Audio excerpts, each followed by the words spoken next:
Hey everybody, and welcome back to Kerbal Space Program RP-0. We are continuing with some stuff that I covered in last week's live stream. This is the replacement for the Jovian Lander 1, which we did not actually select a name for because KSP did a bad thing and altered its course. And so now it's being redirected under the name Nopey McNopeface.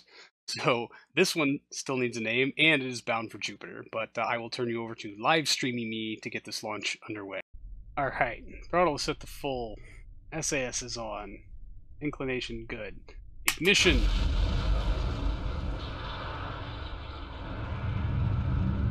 Light looks good. Let's get these clamps off.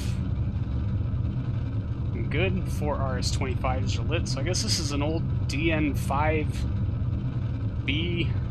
I guess I would have called it the BX, although the new DN5BX is 4 RS-25s and then a much different booster setup. I haven't flown the DN5 in so long, I don't remember if it's 2 boosters with 2 RD-170s apiece, or 4 boosters with 1 RD-170 apiece. Yeah, I've flown a lot of DN2Bs lately. Or DN2AX, because it had the RL10 upper stages and not the HG3 upper stage. Alright, time to gravity turn. I should pay attention to what I'm doing. Now, for those of you who have already noticed or been watching for the series for a while, this is still going up on an old mixed booster type DN5B.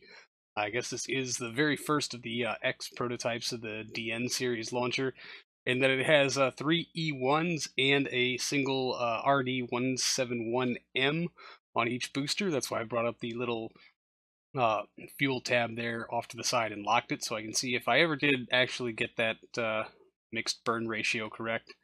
I did not. Just as a spoiler, there's still an abundance of, I think, kerosene. But anyway, we are not using this launcher anymore, as we have upgraded the DN5, and now we have in service the DN6, and there's booster set. They are down and away. We're a little lower than I would have liked for a booster set, but it is a particularly heavy payload, considering it's just a huge fuel tank and a very small lander. We're shipping this one off to Ganymede, hopefully, provided KSP doesn't really screw us up again, and we can get this one there safely. Now, the big plan is to do, well, direct flight to Jupiter, and hopefully several gravity assists from some of the moons to kind of stabilize out our orbit so we're not coming at Ganymede at a highly eccentric route. And then circularize into orbit and go for a landing. I have no idea what the Delta V requirements for this kind of mission are. We're just kind of winging it blind, but I figured, hey, it's worth a try, and if I get in there and mess it all up, then at least I'll know what I need to do in the future, and we do have access to a even heavier lift vehicle, should we need to send just more fuel to just brute force this kind of thing, so that we can collect all those awesome science. And there's core stage separation. We have a good light on our HG3 that will be finishing out our circularization burn into low Earth orbit, and then we can start plotting for Jupiter. But I'm going to turn you back over to old me for, I guess, live commentary during this live stream.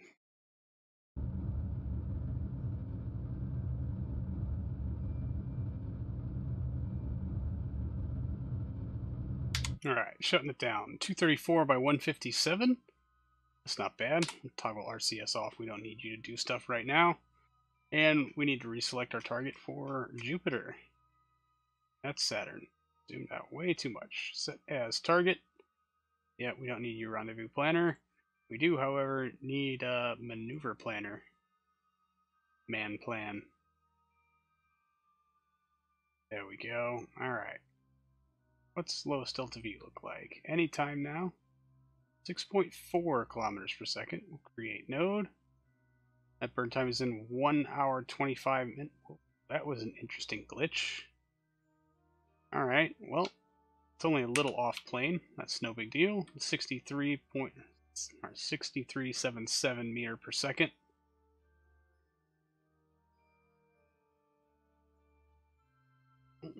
Get ourselves swung around here. Don't need you up anymore. We got 6,800 in the tank. Only one ignition left, so we will be ditching this HG3 upper stage with a little bit of fuel unspent. No big deal. We should well, I'll get fired. I will get pointed onto the node, and then we will double check our telemetry. Make sure this actually does take us to Jupiter and on the correct side. And so now just a brief bit of time warping while we let these tiny little thrusters push this very heavy cargo around and get it aimed at the node before we time warp on over to the correct place for our burn. Just a quick double check on the telemetry there and some small tuning examples. And then we'll take our lap and get this show on the road.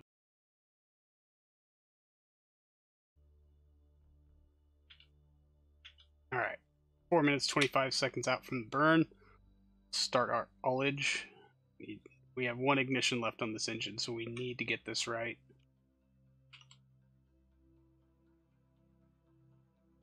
Stable? Risky?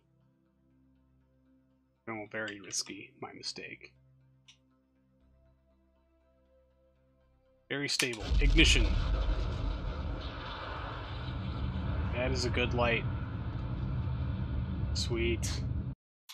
And it is another long, somewhat predictably so, HG3 powered transfer burn, but this engine's held out really well. I don't think we've had a failure on one of these when we just have a single engine. I think the only failures of the HG3s we've seen have been on Shuriken little shuttle flights, and even then they never prevented us from completing our mission, because that shuttle was never operating at its capacity for cargo, so it worked out pretty well, just as this engine did. And this burn, really. No, this burn worked out terribly. I don't know where exactly the node went wrong, or where my timing went wrong, or what exactly went wrong, but everything just went a little sideways coming up there on the end of the burn. But we'll get more details on that from live me. He's more interesting than post-edit me. And unfortunately, since we're going deeper into the solar system, the burn has to be on the nighttime side of Earth, so there really just isn't a lot worth looking at. It's kind of dark and dreary, but I don't know, there's Cuba. Anyway, here's old me to round out this burn.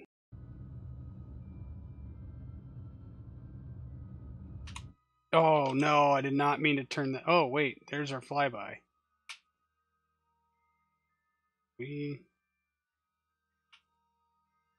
Oh, good. That's getting further out, so I'm just going to use RCS to try to back this up. It's going to take 1,000,000 years. I don't know why we are so off. Yeah, we are actually increasing our delta V. Alright, let's use some physics warp. Because why the hell not? Slow ourselves down. Bring this to bear. Where's our target? Ganymede set as target. Yeah, that node can just go away. As long as we can get our ascending or descending node to line up with our periapsis, we should be fine.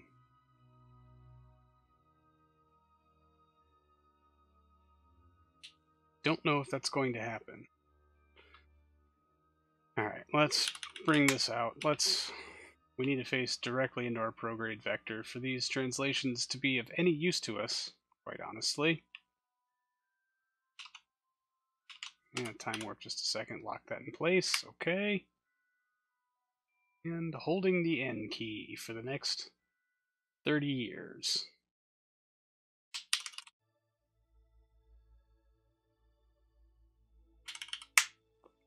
I think we ran out of RCS propellant. At least in our HG3 stage, I should say.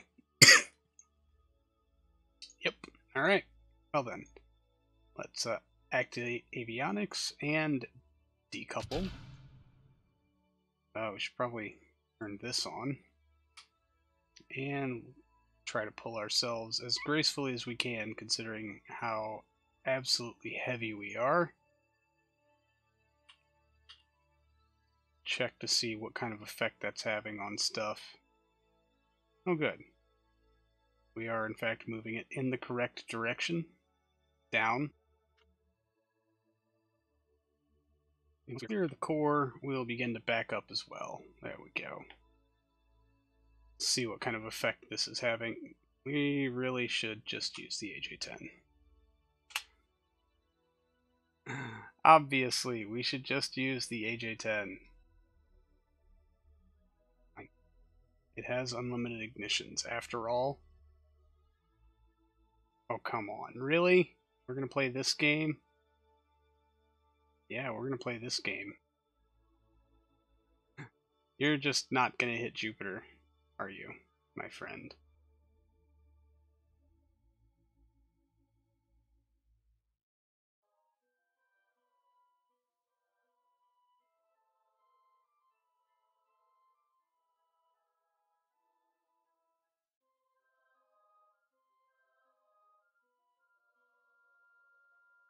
Hello?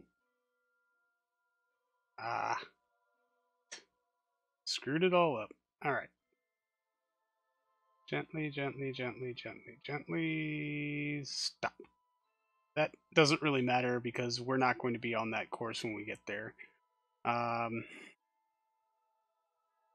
ascending node is pretty close to our periapsis. Can we tune that out just a bit?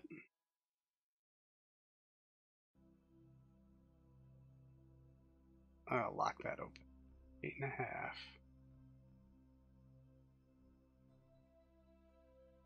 Oh, we might be able to. We're on an impact course now.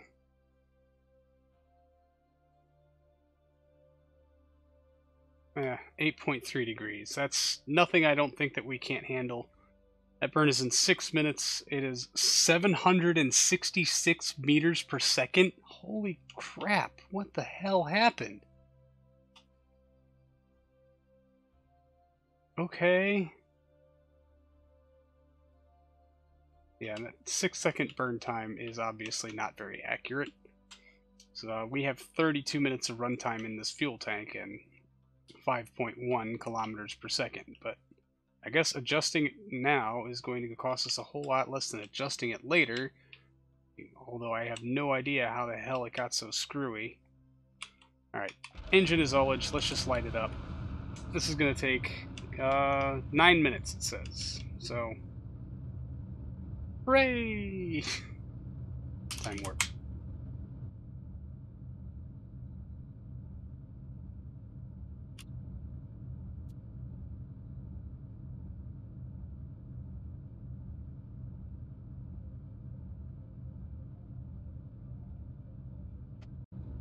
Not too terrible, I suppose. We've had worse, definitely, although that does, it's probably going to take 2 kilometers per second or so to break us into orbit. I had fully intended on us doing a few gravity assists to get us slowed down enough to try to successfully capture around Ganymede, but we'll just have to see how well that works out for us. Not convinced it will work at all, given our Delta V budget, but at the time, this was our largest launcher. And so we kind of really pushed the very bleeding edges on what it could handle as far as how much weight we can throw at Jupiter. We could obviously do a little better now. We have a more high-tech, more readily available launcher that can haul more and definitely throw more this way, but I just kind of copy-pasted this one from the last failed mission and decided to run with it. So that's where we are now. The last 45 or so meters per second, this engine does not throttle, so it's pretty much just going to be tap X when you're ready. And shut it down. Yeah, we're off, but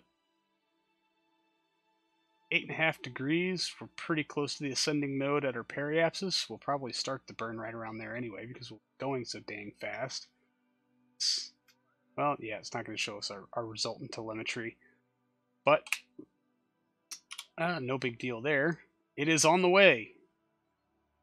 That is the best we could hope for currently. So we'll just kill the RCS. How's our electric charge? We are charging. Even better. What? Vessel complete. Okay. Yeah, we knew that already. So, hopefully, this little guy on his way to Jupiter. Again. Round 2. Try it. Anyway. Alright, well, that's going to do it for this, everybody. Thank you so much for coming out and hanging out in the live stream. Thank you for enjoying this episode later on YouTube. I've got some homework to get to, so we'll do that. So, thanks so much for hanging out. I really do appreciate it, and I will see all of you in the next one. So, until then, see you later.